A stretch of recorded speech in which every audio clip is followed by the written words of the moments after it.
రోజు కలవాల్సి వస్తుంది. మళ్ళీ 2 నిమిషాలు మాట్లాడాలి.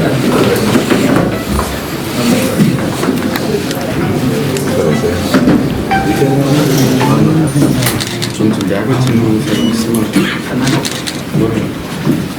సార్.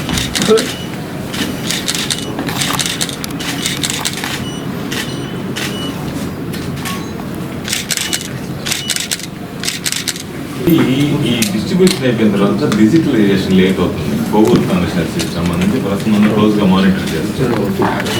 మీకు టైం ఏమో ఎక్స్టెండ్ చేయకపోతే వాళ్ళు డిజిటలైజేషన్ పూర్తి చేయలేని పరిస్థితులు ఫామ్ డిస్ట్రిబ్యూషన్ అయితే ఫిజికల్ కాబట్టి వాళ్ళు ఇచ్చేది లేదు కానీ పర్సెంటేజ్ చూపించేది, డిజిటలైజేషన్ చూపించలేరు కదా. ఆల్ వర్క్స్ అంతా కూడా సస్పెండ్ చేసి కేవలం మీ పని మాత్రమే చేయాలి.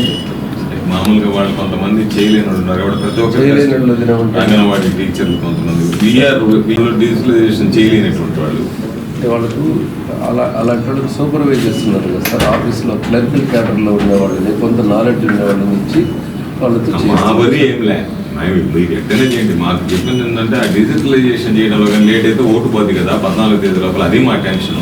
అయితే వినడానికి బాగుంది, చెప్పిన విధానం బాగుంది, కానీ ఆచరణలో అది కనిపించడం లేదు. కారణం ఏమంటే కొంతమంది VRAలు అంటే గతంలో తలారీలుగా పనిచేసినటువంటి వాళ్ళు ఈరోజు VRAలుగా ఉన్నారు. ఆ VRAలను కూడా BLOలుగా వేశారు. కాబట్టి వాళ్ళకి కంప్యూటర్ నాలెడ్జ్ లేదు కొంతమందికి. కాబట్టి రకరకాలైనటువంటి ఇబ్బందులు ఉన్నాయి.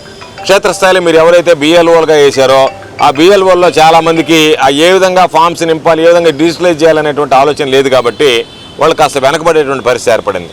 కాబట్టి వీటన్నిటిని దృష్టిలో పెట్టుకొని ఒక్క అర్హత కలిగినటువంటి ఓటు కూడా పోకుండా, దొంగ ఓటు చేరకుండా ఈ డిజిటలైజేషన్ ప్రక్రియ కూడా సజావుగా సాఫీగా జరగాలనేటువంటి ఆలోచనతో కోవూరు నియోజకవర్గానికి సంబంధించి, అదేవిధంగా నెల్లూరు జిల్లాలో ఉన్నటువంటి అన్ని నియోజకవర్గాలకు సంబంధించి కూడా చర్యలు తీసుకోండి అని చెప్పి ఈరోజు ప్రత్యేకంగా ప్రసన్న ఆధ్వర్యంలో కోవూరు నియోజకవర్గం, అదేవిధంగా సర్వేపల్లి, నెల్లూరు జిల్లాకు సంబంధించినటువంటి వివిధ నియోజకవర్గాలకు సంబంధించినటువంటి వైఎస్ఆర్ కాంగ్రెస్ పార్టీ శ్రేణులు, దీని మీద అనుభవం ఉన్నటువంటి వ్యక్తులు అందరం వెళ్ళి వివరించడం జరిగింది.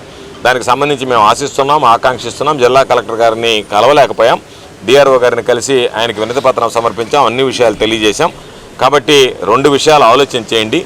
ఒకవేళ మీరు దానిని అనుకున్నటువంటి సమయం లోపల పూర్తి చేయగలిగితే ఇబ్బంది లేదు, కానీ పూర్తి చేయలేనటువంటి పరిస్థితుల్లో కలెక్టర్ అయినా సరే ఎన్నికల కమిషన్ను కోరి అదనపు గడువు తీసుకోవాల్సినటువంటి అవసరం ఉంది. లేదనుకుంటే మీరు ప్రత్యేకమైనటువంటి ఏర్పాట్లు చేసి ఏ రోజు వచ్చినటువంటి ఎన్యూమరేషన్ ఫార్ములని ఆ రోజు పూర్తి చేయడం, అదేవిధంగా రాని డిస్ట్రిబ్యూషన్ అయినటువంటి ఎన్యూమరేషన్ ఫామ్స్ ఎక్కడైతే రాలేదో వాటిని కలెక్ట్ చేసుకోవడం, వాటికి అవసరమైనటువంటి, ఎందుకంటే నిరక్షరాస్యులు ఎక్కువ మంది ఉన్నారు, వాళ్ళకి దీని పట్ల అవగాహన లేదు. కాబట్టి మీరు అవగాహన కల్పించేటువంటి సమయం లేదు. కాబట్టి మీరే చొరవ తీసుకొని, మీరే బాధ్యత తీసుకుని వాటికి సంబంధించినటువంటి ఎన్యూమరేషన్ ఫామ్స్ ఏదైతే డిస్ట్రిబ్యూట్ చేశారో వాటిని కలెక్ట్ చేసుకోవాలా. కలెక్ట్ చేసి డిజిటలైజ్ చేయాల్సినటువంటి అవసరం ఉంది. కాబట్టి మేము దాని మీద ఒక స్పష్టమైనటువంటి ఆయనకి అన్నీ కూడా సూచనలు, సలహాలు కూడా ఇవ్వడం జరిగింది. ఖచ్చితంగా చేస్తామని చెప్పి DRO గారికి కూడా హామీ ఇవ్వడం జరిగింది. కాబట్టి రాబోయేటువంటి ఈ 10 రోజులు కూడా మాకు సంబంధించినటువంటి స్థానికంగా ఉండేటువంటి వైఎస్ఆర్ కాంగ్రెస్ పార్టీ నాయకులు, కార్యకర్తలు అందరం కూడా అధికారులతో సమన్వయపరుచుకొని మా అందరి లక్ష్యం, మా అందరి ఉద్దేశం ఒకటే లక్ష్యంతో పనిచేస్తున్నాం. ఎక్కడ కూడా ఒక్క దొంగ ఓటు కూడా ఉండకూడదు, అర్హత కలిగినటువంటి ఓటు పోకూడదు అనేటువంటి లక్ష్యంతో పనిచేస్తున్నాం.